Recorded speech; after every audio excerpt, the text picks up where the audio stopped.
It starts with a map you weren't supposed to see. You're at Marcus's desk borrowing a charger. He said it was fine, he'd be back in 10 minutes. And the charger is under a stack of papers, and when you pull it free, the papers fan across the desk, and there it is, a printed campus map, the kind you can download from a university website. Except this one has been marked up by hand. Red circles around the science hall, the main cafeteria, the central ventilation units on the roof of the admin building. Blue lines connecting them, with times written in the margins.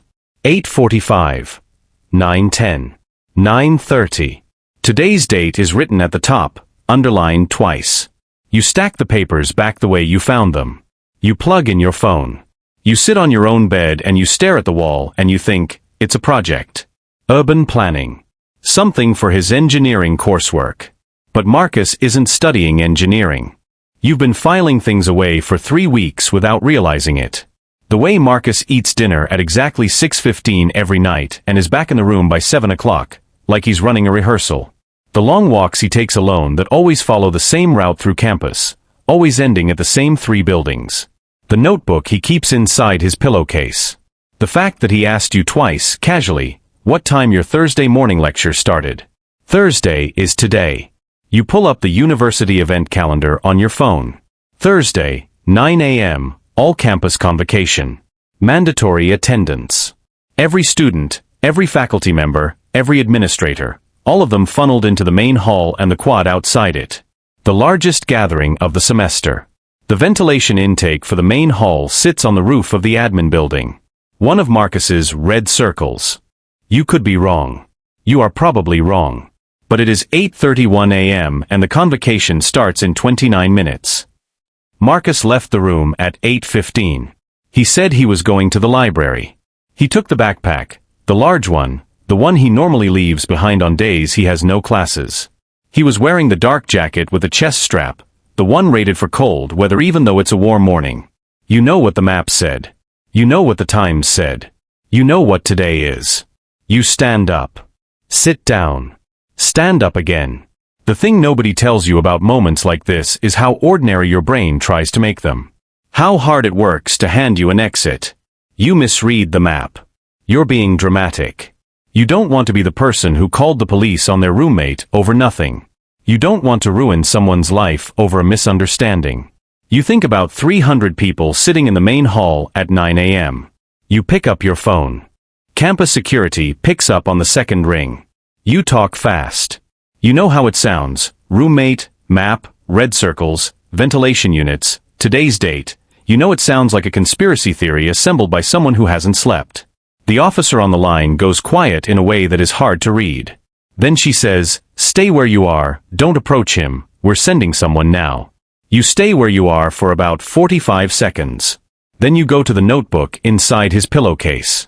It takes you 3 seconds to find it and 3 seconds more to understand it. Sketches of canisters. Chemical abbreviations you half recognize from a sophomore chemistry course.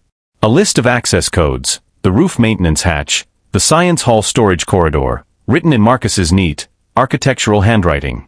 A schedule broken into 4 phases, each one timed to the minute, each one targeting a location where people would be densely packed and slow to evacuate. Phase 1, 8:45 a.m. You look at your phone.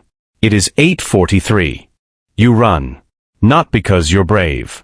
Because the math is simple and terrible and there is no one else. You take the stairwell 2 steps at a time and burst out into the morning, and you don't know what you're going to do when you find him. You only know the direction: admin building, roof access, maintenance hatch, and your legs are already moving. The campus is filling up, students drifting toward the main hall in clusters, backpacks and coffee cups and earbuds, none of them knowing, all of them unhurried. You round the corner of the admin building, and there he is. Marcus is at the side entrance, the one that leads to the maintenance stairwell, and he has a key card in his hand and the large backpack on both shoulders, and when he sees you his face does something complicated. Surprise first, then a kind of stillness that is worse than any expression you've ever seen on a person. "Hey," you say. Your voice is completely steady, which surprises you. He doesn't answer. He looks at you the way someone looks at a variable they hadn't accounted for. You hear the security vehicles before you see them. 3 officers. Then 6. The convocation is delayed, then cancelled, then the campus goes into lockdown and the quad that was filling with students empties in minutes. The backpack contains 2 pressurized canisters, a compound the hazmat team will later describe in a press statement using words that make your vision blur when you read them. Enough, they say carefully, for a large enclosed space. Enough for the main hall at full capacity. They walk Marcus past you in handcuffs, and he doesn't look at you and you don't look away. A detective shakes your hand. A counselor gives you a card. Someone offers you water, and you take it without tasting it. Your phone is full of messages from people asking if you're okay, and you don't open any of them yet because you're still doing the arithmetic. The gap between 8:43 and 8:45, the 2 minutes between you making the call and running out the door, the distance between what happened and what almost did. 2 minutes. They will ask you later if you noticed signs. And you will say yes, the map, the walks, the schedule, the questions about your lecture time. They will ask why you didn't act sooner, and you will have no clean answer for that, only the honest one, because your brain kept offering you easier explanations and you kept accepting them, because it is hard to believe that the person who lends you chargers and asks if you want anything from the dining hall is capable of something like this.